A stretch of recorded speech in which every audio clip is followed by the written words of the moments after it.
The last thing any of us wants is to still be working when we're in our 60s and 70s, but unfortunately, almost 50% of people actually do believe that they will have to continue working even during those retirement years. But don't worry, because even if you are a complete beginner at all this stuff, I want to break this video down into 3 ridiculously easy steps. And the first step is making a plan. As someone at some point in history has famously said, if you don't plan, then you plan to fail. And because I don't plan on having you fail, here's the fail-proof plan. This plan will consist of 3 different points. First, we need to figure out how much money you need to actually retire comfortably. Second is figuring out how much money you'll need to invest each month to get to this point right here. And third is setting up an airtight, fail-proof system to keep you consistently investing throughout the years. Knowing how much money you'll need for retirement is going to be based off of your current income and expenses and how you think those expenses will change during retirement. Now, the typical rule of thumb is going to be,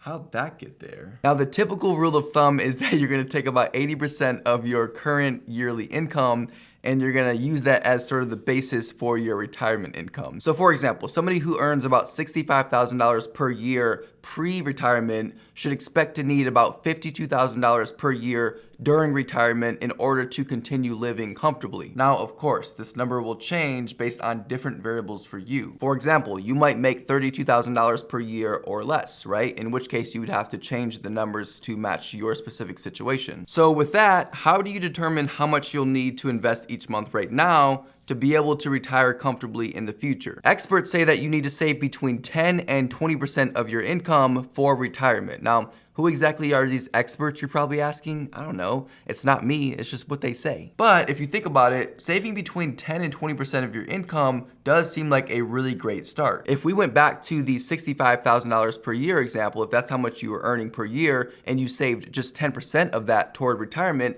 that means that you would be able to fully max out a Roth IRA and still have money left over to continue investing somewhere else. And now it's time to set up a fail-proof system to keep you consistently investing throughout the years. This is probably the easiest part of the plan because all you have to do is set up automatic withdrawals on a monthly basis to have money be transferred from your bank account to your retirement account without you having to ever think about it. And I'll show you exactly how to do that a little bit later. Whoa! I have a question. How do you know how much money is supposed to automatically be transferred every month? Okay. Well, I'm glad you asked that question myself. Basically, what you would do is you would just take a calculator and I'm gonna put in the salary. So I'm gonna type in 32,000 and I'm gonna times that by the percentage that you're investing, the percentage of your income that you plan on investing in. So in this situation, it's 0.2 or 20%. So I'm gonna do 32,000 times 0.2. That's gonna give me 6,400. I'm then gonna take that 6,400 and I'm gonna divide it by 12, which is the number of months in a year, I think. And it's gonna give me 533.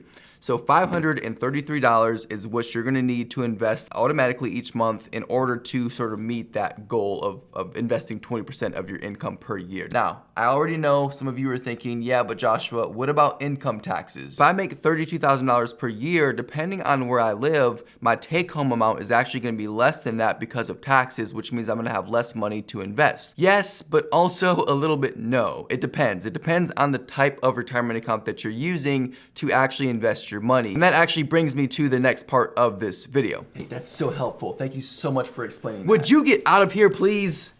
All right, moving on to the next step, which is selecting your retirement accounts. There are many different retirement accounts out there that you can use to start investing for retirement, and here's just a few of them. You've got the 401k, Roth IRA, traditional IRA, self-directed IRA, simple IRA, SEP IRA, solo 401k, the Roth 401k, the HSA or the health savings account, just to name a few.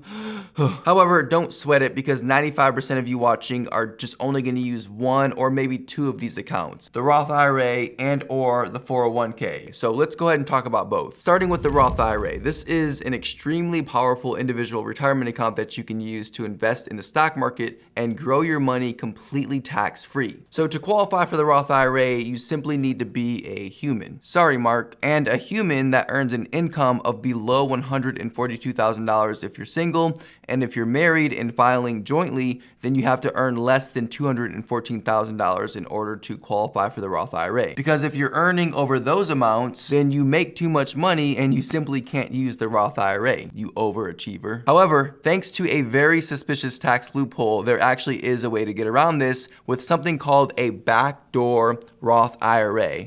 And it basically allows you to contribute to a traditional IRA, but then immediately convert that traditional IRA to a Roth IRA. This works because unlike the Roth IRA, the traditional IRA does not have any income limits. And so, for example, somebody who earns $1 million per year can go and contribute $6,000 into a traditional IRA and then just simply convert that traditional into a Roth IRA. Seems kind of weird, right? Those government people sure are sketchy. When it comes to benefits, the Roth IRA is filled with them. Like I mentioned earlier, one of the biggest benefits of the Roth is that all of the money that you make inside of this account is completely tax-free. Let's say, for example, that after 35 years of investing, you earned $1 million. Well, typically about half of that money would be taken by the IRS in the form of taxes. But because that $1 million was actually earned inside of a Roth IRA, it means that the IRS and their greasy palms can't get their hands on this. Back up. Not in this house, IRS. One of the drawbacks of the Roth IRA, minus the income limits that we talked about earlier, are the small maximum contribution limits that they come with. With a Roth IRA, you're only allowed to contribute up to $6,000 per year, and if you're over 50, $7,000. When you compare this though to other retirement accounts, like the 401k for example, that $6,000 limit is pretty small. But nonetheless, the Roth IRA is gonna be the perfect choice for about 99% of people out there who are looking to invest for retirement. If you'd like to learn more about how to open up a Roth IRA for yourself, step by step, I just made a video recently about how to do that. I'll post that up here and also down in the description below. Next up, let's talk about the 401k. So a 401k is a company-sponsored retirement account that employees can use to contribute a percentage of their income into an investment account. And to qualify for a 401k, you simply have to work for a company that offers them. Now, some companies will offer what's called a 403b, which is similar to the 401k, but it often lacks some really big benefits such as employer matching, which is commonly offered with the 401k. And this right here is the biggest benefit of the 401k in my opinion, is the employer matching. Now, not every company does offer employer matching, but basically what it is when a company agrees to match a percentage of your contributions up to a specific portion of your total salary. In other words, it's basically just free money. So if you work for a company that offers a 401k and they also offer 401k matching, then you must take advantage of this. Another big benefit of the 401k is that it's a tax deferred account. This means that all of your contributions are made with pre-tax dollars, which as a result lowers your taxable income, which can also mean that you owe less in income taxes to the IRS. No IRS hand this time. I think we're good. Now, one of the biggest drawbacks of the 401k, in my humble opinion, are the fees, and there are a lot of them. I actually made a video about this some time ago. If you're interested to learn more about all the different fees that are typically associated with the 401k, then definitely check out that video. Also, just as a really quick side note, for all of you business owners and entrepreneurs that are watching this video right now, just because you don't work for a company that offers a 401k doesn't mean that you still don't have options. You can consider opening up something like an SEP IRA or a solo 401k. Both options worth considering. I'm not gonna really get into it in this video. If you're watching this and that's you, just Google it. Okay, so all of that begs the question, which account should you open? If I were you, which I'm not, because I'm just some random guy on YouTube that happens to have a clone of himself. But if I was you, then I would definitely go and open up a Roth IRA to start investing for retirement. In addition to the Roth IRA, I would also go and see if your employer offers a 401k or a 403b or something equivalent to that, and I would definitely be investing in that as well. Because you are allowed to have both accounts. You can have both a Roth IRA and a 401k at the same time. And so why would you not take advantage of those tax benefits? So by this point in the video, you have a plan, you know which retirement account you actually want to open. Finally, the last step is what should you be investing in inside of that retirement account, right? Because it's not really enough to just put money into these accounts and treat it like a savings account. You actually have to go into those accounts and choose which investments you want. When it comes to investments though, there's a lot out there. You may have heard of stocks or bonds or index funds, cryptocurrency. For those of of you watching who want a no-nonsense way of investing for retirement, right? You don't want to have to worry about going and analyzing individual stocks, rebalancing your portfolio every couple of years to make sure that you're on track with your asset allocation based off of your retirement date. You just want to set it and forget it. You just want to buy one thing right now and never have to worry about it again. Introducing target date funds. If you've watched my channel in the past, you'll know that I love talking about index funds and ETFs, but this is the first time that I'm actually talking about target date index funds. A target date index fund is a type of investment that's designed to help you manage investment risk. The way it works is you pick a fund with a target year that is closest to the year you anticipate retiring. For example, let's say that you're currently 35 and you plan on retiring in 30 years at 65. In this case, you would want to invest in something like the Fidelity Freedom Fund 2050 or the Vanguard Target Retirement 2050 Fund. The 2050 part of this index fund represents the year which your investments will stop being invested. But basically what happens is these target date funds are filled with different individual index funds. And so as the years go on and as you get closer and closer to retirement, the target date fund will automatically adjust from investing in a more aggressive growth type of index funds that hold stocks to more conservative index funds that probably hold more fixed income securities like bonds and other safer assets. Because for somebody like me who does like having a little bit more control over my portfolio, as I get older and closer to retirement age, I'm gonna have to go in and manually make those adjustments myself. But if you simply buy a target date index fund, then all of this is automatically done for you and you never have to worry about it. So where exactly do you find these mysterious target date index funds and how do you start investing in them? Welcome to my screen. So I'm currently in my example Roth IRA that I created a few days ago for another video. I'm using Fidelity in this example, but you can literally use any broker that you want and this is gonna work the same. So to buy a target date fund, you would simply go to your broker's trading window, right? So in Fidelity, it's up here in the top left-hand corner when I click on trade. And then you're gonna wanna select mutual funds, and this may be different depending on the broker that you're using. For Fidelity, you have to select which type of asset you wanna actually invest in, and so I'm gonna select mutual funds. And then all I'm gonna do is type in the name of the actual target date index fund that I wanna invest in. So how do you find these target date index funds, Joshua? Well, I'm glad you asked. If you decide to go with a broker like Vanguard, for example,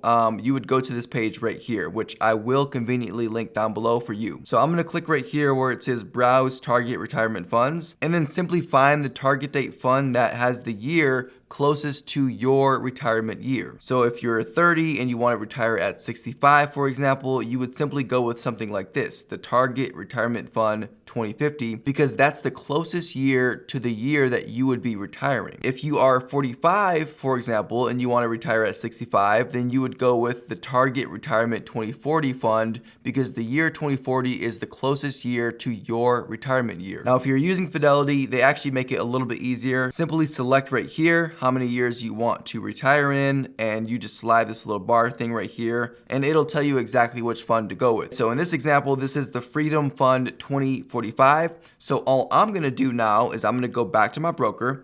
I'm gonna click on trade, select mutual funds.